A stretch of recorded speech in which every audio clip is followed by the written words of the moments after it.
Olá pessoal, hoje dando sequência à nossa série de análise de situações reais envolvendo os conteúdos que a gente está estudando na física, a gente vai estar falando sobre impulso e quantidade de movimento, analisando uma situação que eu garanto que a maioria de vocês já conhece.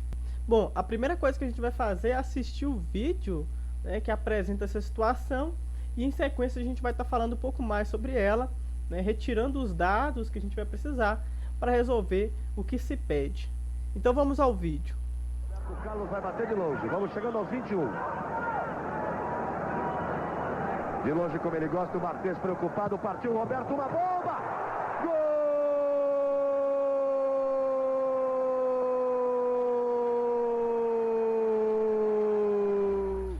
Bom, vocês viram aí, uma cena clássica do futebol brasileiro, onde o Roberto Carlos executou uma falta de maneira incrível, com esse chute dele.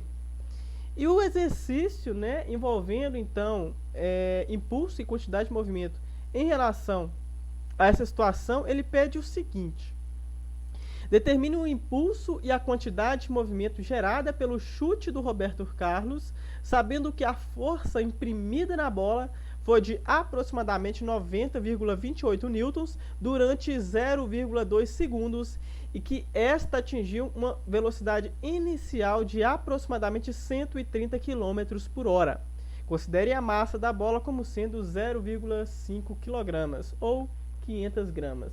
Bom, aqui a gente tem os dados do problema, a gente tem o que o exercício está querendo da gente, que é calcular o impulso e a quantidade de movimento dessa situação, E a gente vai então revisar os conceitos de impulso e quantidade de movimento para a gente estar resolvendo esse exercício. Bom, definições, Vamos ver as definições de impulso e quantidade de movimento. O impulso de uma força pode ser calculado pelo produto da intensidade da força aplicada pelo intervalo de tempo em que ela é aplicada. Então a gente tem uma força, atuando em um determinado corpo durante um intervalo de tempo, e o impulso é calculado pela multiplicação dessa força pelo tempo em que ela foi exercida. Já a quantidade de movimento é uma grandeza vetorial que resulta da multiplicação da massa de um corpo pela sua velocidade. Sua direção e sentido são as mesmas do vetor velocidade do corpo. Então a gente tem que a quantidade de movimento ela é calculada através da multiplicação da massa do corpo, que seria a massa da bola, vezes a velocidade dessa bola. E a direção dessa grandeza, que é a quantidade de movimento, era a mesma direção, no mesmo sentido da velocidade da bola. Então vamos lá. A equação do impulso, como a gente acabou de ver, ela é dada por I igual a F vezes ΔT. Ou seja, o impulso é igual a força vezes a variação do tempo, ou intervalo de tempo de aplicação dessa força. Tá bom? Lembrando que a força é dada em newtons e tempo é sempre dado em segundos.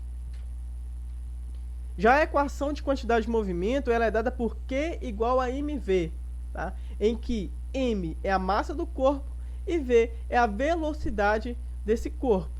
Tá bom? Massa sempre dada em quilogramas e velocidade sempre em metros por segundo. Tendo os dados e as equações que a gente vai estar utilizando para encontrar a resposta do exercício, a gente já pode partir para a resolução. Então vamos começar pelo impulso. O impulso I é igual a F vezes ΔT. Então a força é igual a 90,28 newtons.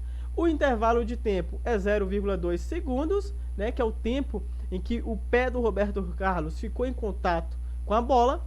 E fazendo essa multiplicação, a gente chega no valor aproximado de 18,05 newtons segundo. Esse é o impulso gerado durante o chute do Roberto Carlos. Vamos partir então para a quantidade de movimento, que é igual a mv, ou seja, quantidade de movimento é igual a massa vezes a velocidade do corpo. Então a gente vai ter que a massa é 0,5 kg, A gente também teve esse dado lá no início do slide, e a velocidade do corpo, que é a velocidade da bola, o exercício também nos deu, que é de 36,1 metros por segundo. Tá, mas de onde eu tirei esse 36,1? Bom, o exercício nos deu a velocidade em quilômetros por hora. Eu tive que converter para metros por segundo. A gente já viu como fazer essa conversão, que é dividir o valor por 3,6. Continuando, fazendo essa multiplicação, a gente vai ter então a quantidade de movimento, né, inicial ali, após o chute do Roberto Carlos, foi de aproximadamente 18,05 kg metro por segundo, tá? Então a gente tem o impulso e a quantidade de movimento imprimida nessa bola após o chute do Roberto Carlos. Então a nossa análise fica por aqui. Espero que vocês tenham compreendido a nossa aula e nos vemos em breve falando de outros assuntos. Até lá!